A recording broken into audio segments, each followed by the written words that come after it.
welcome to Overcoming the Challenges of Volume Hiring. This is Lamis Aburama, Executive Director of the RPO Association and host of the RPO Leadership Forum. I'm delighted to have back a frequent speaker on the program, Pam Verhoef, President of Advanced RPO. Pam has recently been recognized as a woman of influence in RPO and an RPO superstar. In addition, I'm honored to have her on the RPOA Advisory Board. Hi, Pam, and welcome. Hi, Lamis. Thanks for having me and the team this afternoon. Absolutely. And you've been in RPO for a long time, built great teams and great organizations, helping clients with talent strategies. I do like to ask my guests a personal question to get to know them at a different level.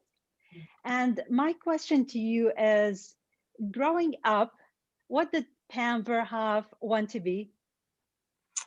Oh boy.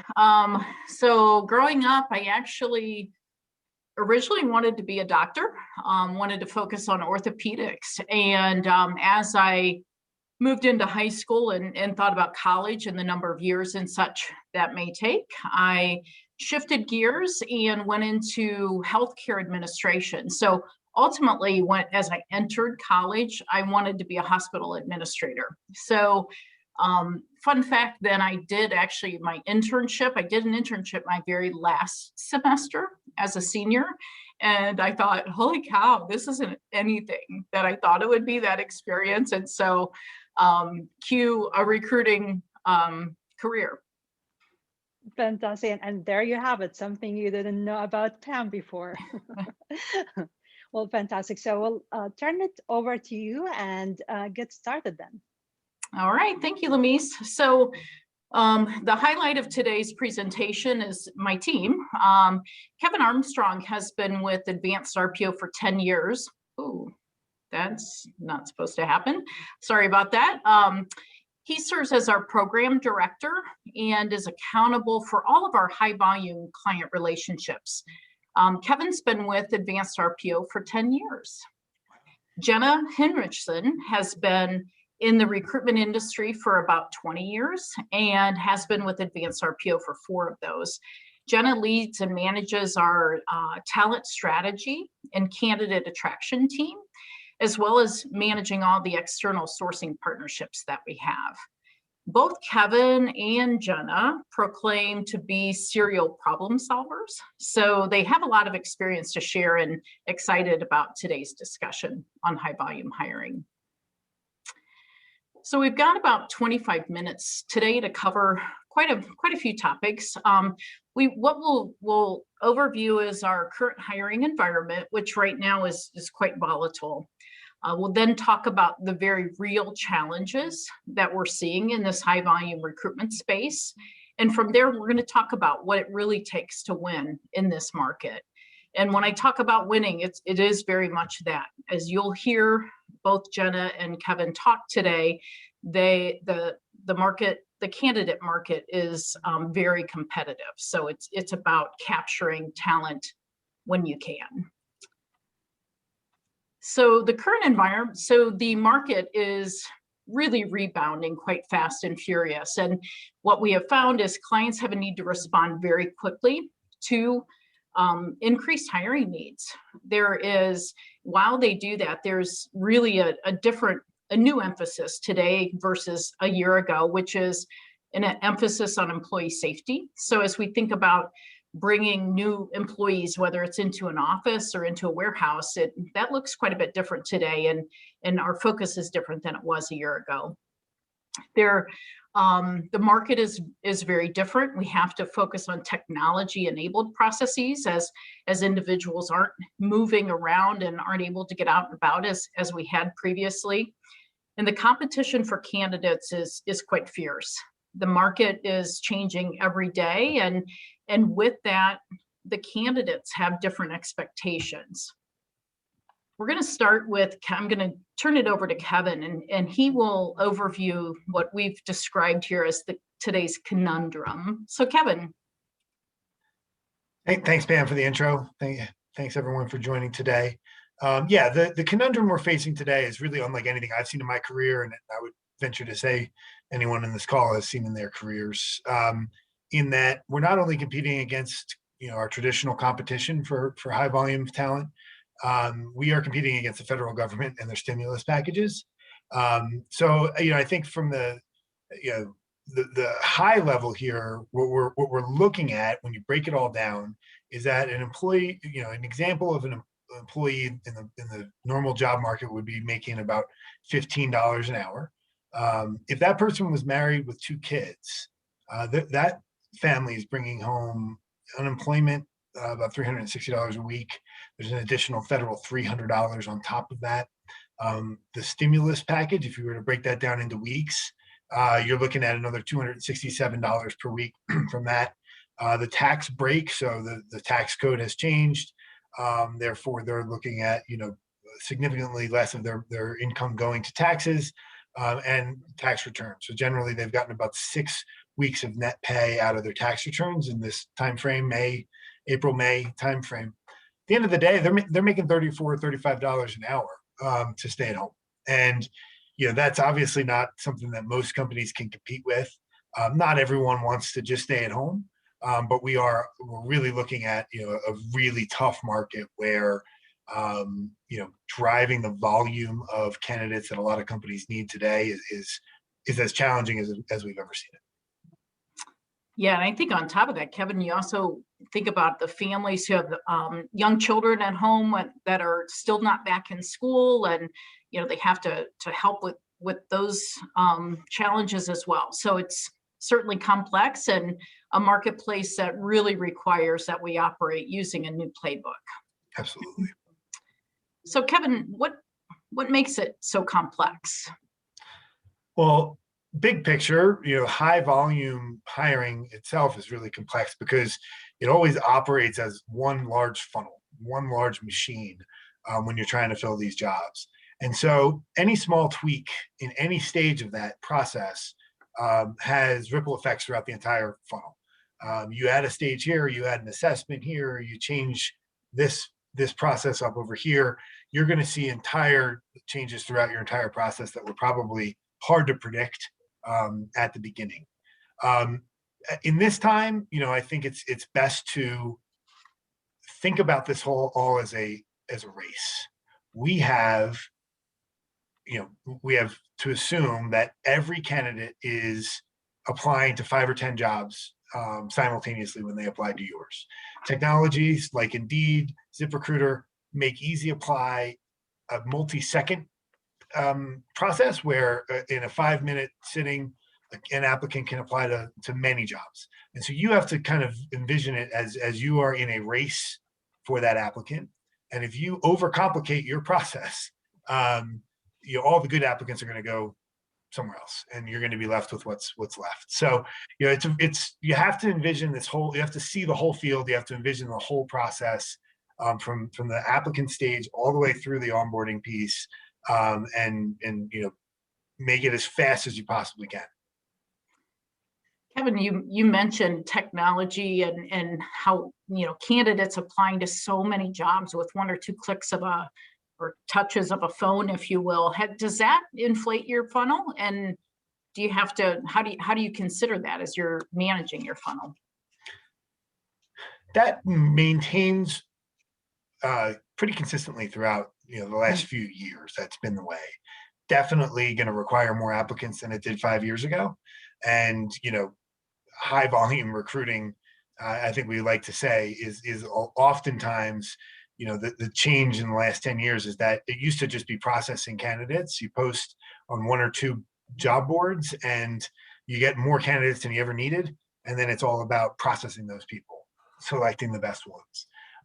Now it's really about the filling the top of the funnel is a major component of what we do, and getting enough candidates at the top of the funnel.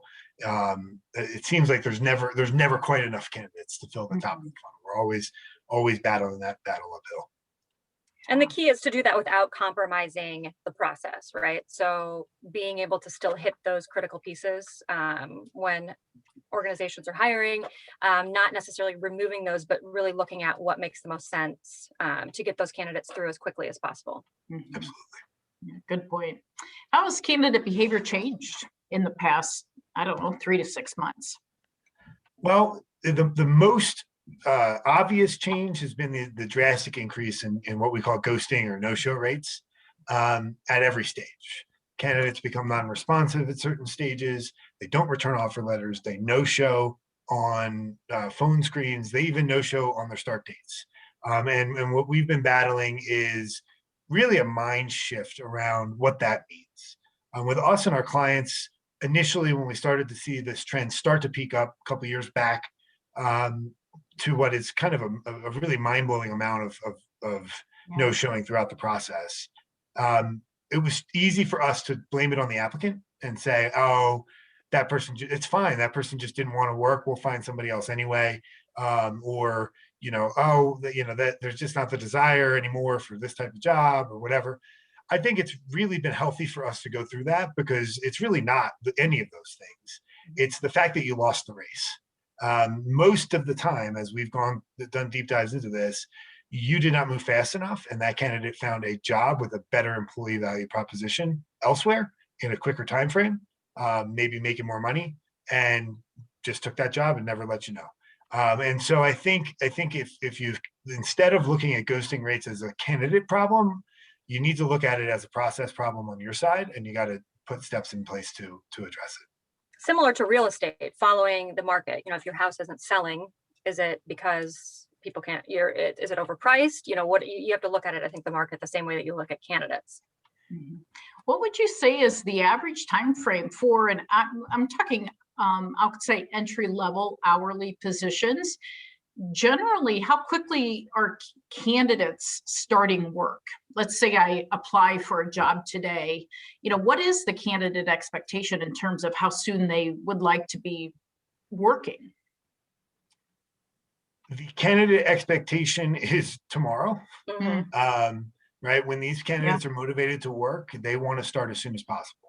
Obviously, there's very few hiring processes that will function in a day.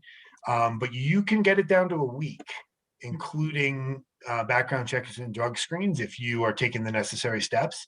And just because we talk about a fast process does not mean we're talking about giving up quality or making it less thorough.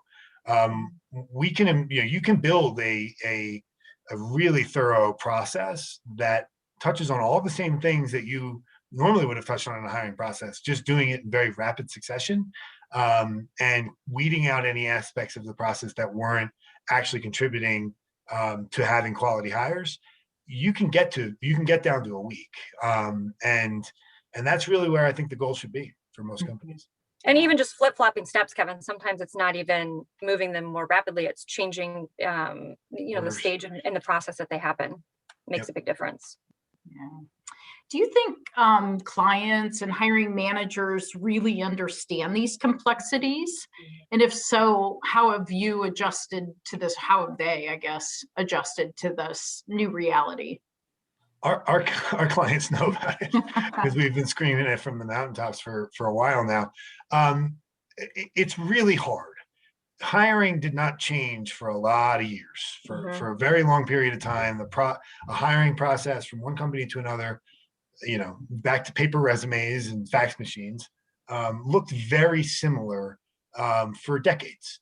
The challenge is that now we're in a disruption period, and your competition is moving faster. Your competition has figured out a way to streamline this, and with such a small pool of applicants, they're stealing people that could have been working for you if you had just gotten through the process faster. So yeah, we do face real challenges in dropping things like our standard process. Now we ask that our clients drop the hiring manager interview. So to allow us to make the final hiring decision. It cuts out a step that we have, when we look at our data, found doesn't really add anything other than a level of comfort for the hiring manager, which we totally understand. But if that candidate doesn't show up to that interview, or because of took a week to get that interview scheduled, is now took another job, it's hard to really fall back on how comfortable that hiring manager needs to be, right? They might need to see 8 or 10 people to get one to actually stay around that long. So the analysis we've done has said, get rid of that step, make your process faster, and the overall quality of candidate that you're going to be looking at is better. Well, and to your point, there's 50% drop off with every step in the process. So having that in there, if we just schedule that step, we lose 50% of the candidates from our screen to the hiring manager interview. And when you need every candidate, that's a rough number to swallow. And it's oftentimes the wrong 50% that stick around, right? Right, exactly. Yeah. And even prior to this, what we were seeing is the hiring managers at this level especially weren't really eliminating that many candidates. So therefore, it was just adding a step to the process that wasn't necessary. Yeah. Right. I'm going to shift it over to Jenna and talk a bit about the candidate attraction. So how do you access the right talent at the right time? So I like to look at it as a jetliner. You need 3 things. You need the technology, you need data, and then you need the human expertise. And it's all those things that work together really that allow you to hire the right people in this environment at the right pace. And so the technology would be your postings, your advertising sites and such. The data is the results of what you're getting out of that technology. And then the human comes in where you're using that data to give and point direction for your strategy to get to those people at the right place at the right time. So again, a jetliner, comparing it to a jetliner, you have to have somebody flying the plane. And so that doesn't mean that you're necessarily steering the plane at all times, but even with all the automation up and running, you still have to have a pilot there, because the automation only does what you tell it to do, where you tell it to do it, and when you tell it to do it. So a lot of times I think companies, especially in today's age with all the technology we have available today and the constant pressure to automate things, is just let it run on autopilot. And that doesn't work in today's market. You need that. You need the data and you need the human expertise along with that. So I'm hearing there's no real silver bullet. Unless you're a jetliner.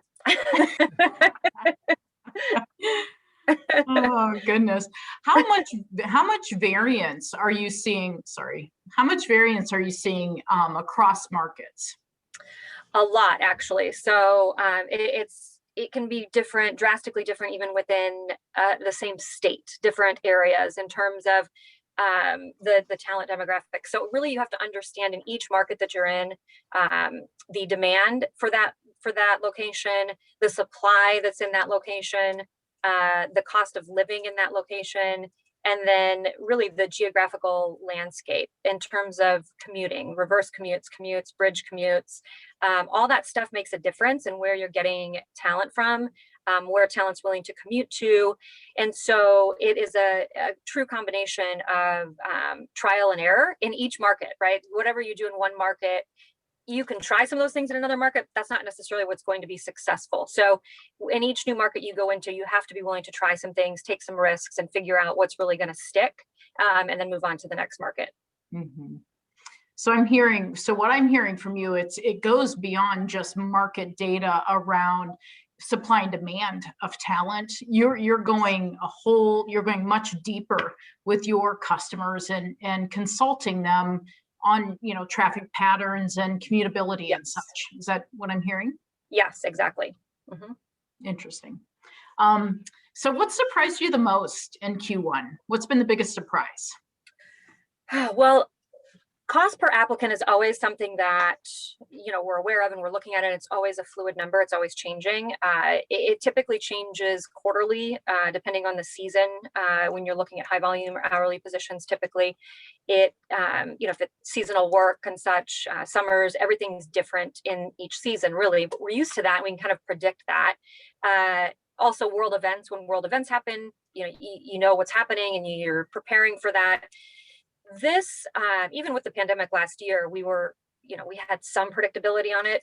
This first quarter, though, has been dramatic in terms of the swings in the cost per applicant. So instead of looking at it from a quarterly basis or seasonal, sometimes it's changing on a weekly and daily basis. And so going back to the example of, not necessarily leaving technology on autopilot, if you think you have the formula figured out and walk away from it and let the machine do the work, the next day you could be paying 2 or 3 times what you were paying before for an applicant, and then wondering, why are we not getting the applicants we did last week? Or so you've got to be constantly looking at that data, and it's changing frequently.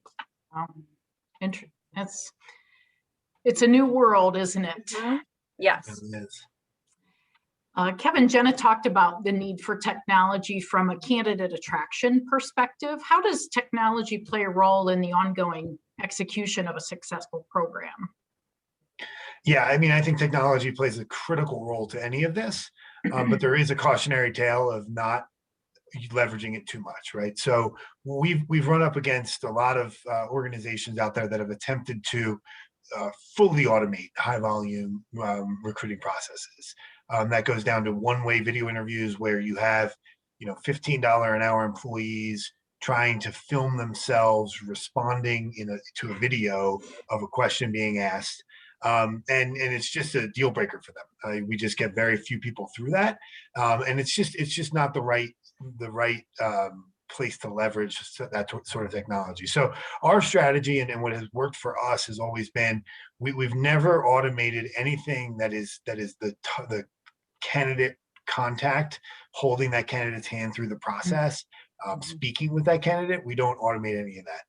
We use a lot of technology to make our recruiters more efficient. Things like, texting candidates, which I think has become probably the candidate's preferred way of communicating with us across the board, is via text.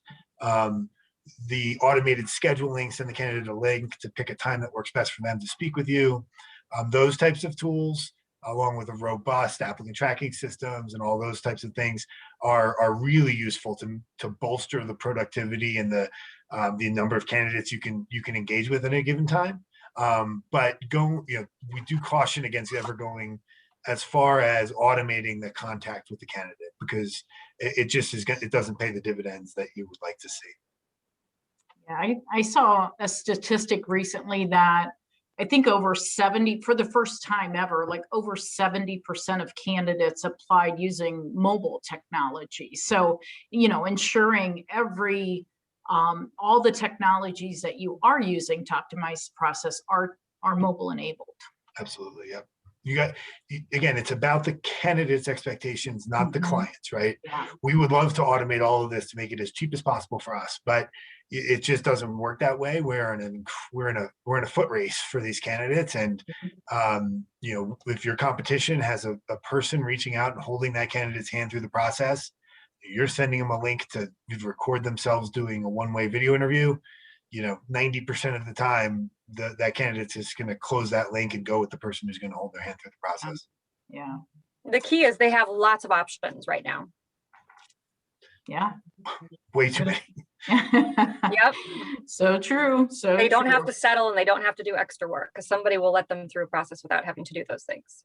I feel like this discussion is validation for many folks listening to us this afternoon. I'm sure we're not the only people seeing this.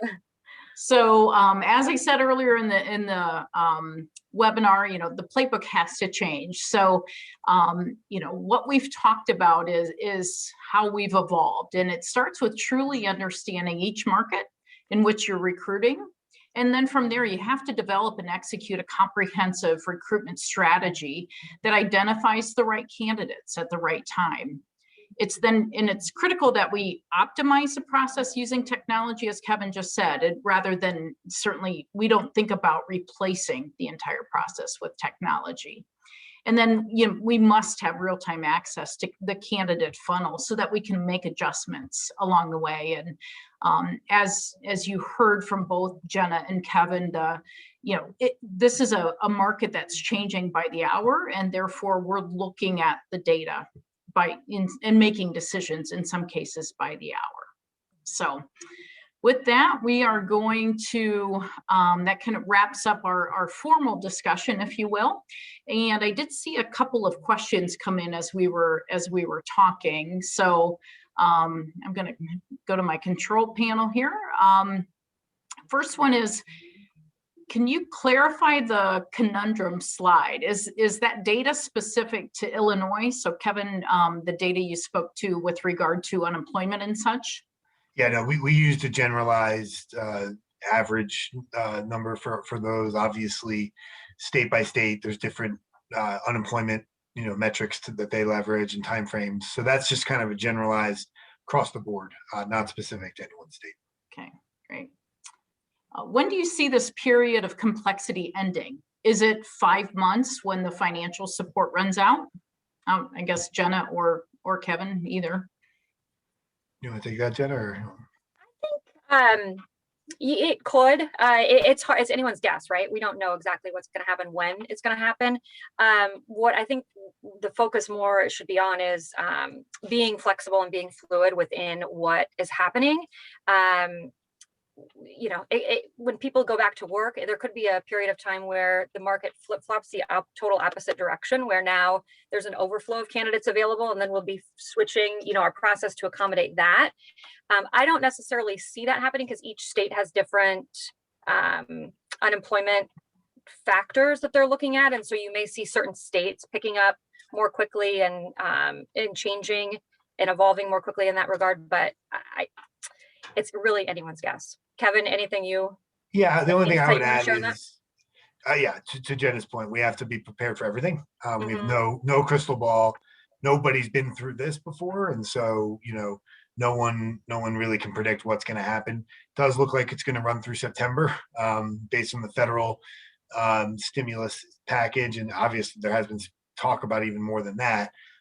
Which I, at this point, I'm not sure about. And I think there's also the distinct possibility that that over the next 4 or 5 months, things just continue to get harder and harder and harder. Mm-hmm. And that, this all runs out, but there's just not, there may be 10 times as many jobs open then as there are now. And it might even create more of a crunch because everyone's planning on, this will get better in September, so I'll open all my jobs then. Right. Yeah, I think the floodgates are yet to open, and that's going to further complicate the environment that we're in already. Mm-hmm. Jenna, you mentioned the increase in cost per applicant as a big surprise. How much has it increased in Q1 over Q4 of last year? There are periods of time where it swings twice the amount. It doubles. And so if you're looking at or used to paying $10, $15 an applicant, you're now paying $20, $30 an applicant. And that can go back down maybe then to 25, but there are swings, pretty drastic swings. Wow. Yeah, that's drastic.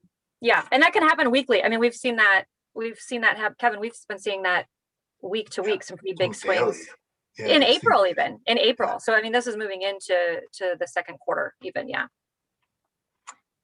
Greeks have it on a recruitment budget. Yes. Yep. Got to be prepared. And then the last question is, what do you consider as high volume? Does it have to be hundreds of hires?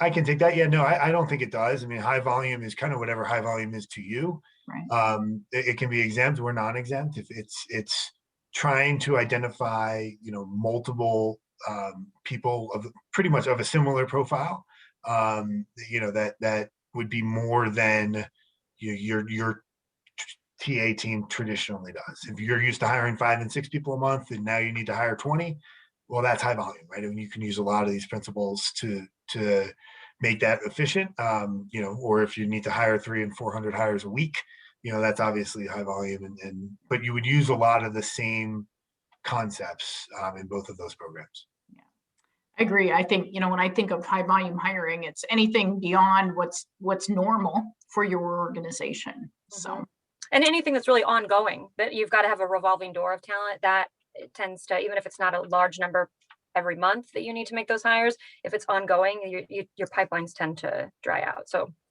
it's another example. Right. Very good. Well, thank you both. That wraps up the presentation today. I am going to stop sharing this and turn it back over to Lamise. Wonderful. Well, thank you so much, Pam, and thank you all. I'm actually going to use feedback that we hear from our audience about our webinars being timely and always learning something new. And I definitely learned a lot from your presentation today, so I really appreciate it. Before we close this webinar, I do want to take a minute to share a few upcoming events from the RPOA, and I'm going to go ahead and share my screen here. First of all, if you're not familiar with the RPOA, we're a member-driven organization serving the entire global RPO ecosystem and striving to be the place to go for RPO. Our mission is to educate the marketplace about RPO. We offer thought leadership in collaboration with our wonderful partners like Advanced RPO on the call today. We host 2 active blogs, produce a monthly newsletter, and offer many free resources and host webinars. The two webinar programs we offer is the first one, the RPO Leadership Forum. It's a monthly webinar series scheduled for the second Tuesday of each month at noon Eastern Time. Each month we host 1 or 2 webinars of 30 minutes each on a topic of interest to either RPO providers or talent acquisition and HR leaders. On May 18th, we have 2 webinars. The first one, we have Joe Mater, VP of Marketing at Brazen, who will explain how to build a hybrid recruiting approach with the power of virtual hiring events. Our second webinar will be from Human RPO. We have John Chapman will be speaking about how to create an engaged and motivated workforce in a webinar titled Culture by Design. June 1st, the RPOA is hosting an expert panel to speak about global RPO in EMEA, APAC, and LATAM. We'll have Everest Group, Cornerstone on the panel, and Erin Peterson will be moderating the conversation. You can find the webinars, upcoming events on the events page on the RPOA website. On-demand webinars are available through the RPO Academy, as well as other resources. And with that, I hope you enjoyed the presentation today. And I do want to thank our speakers, Pam, Jenna, and Kevin. Thank you so much for your insight. Thank you all, as well for our participants. We look forward to seeing you all soon. All right. Thank you, Lamise. Thank you. Thank you, everyone. Really appreciate it. All right. Thank you. Take care.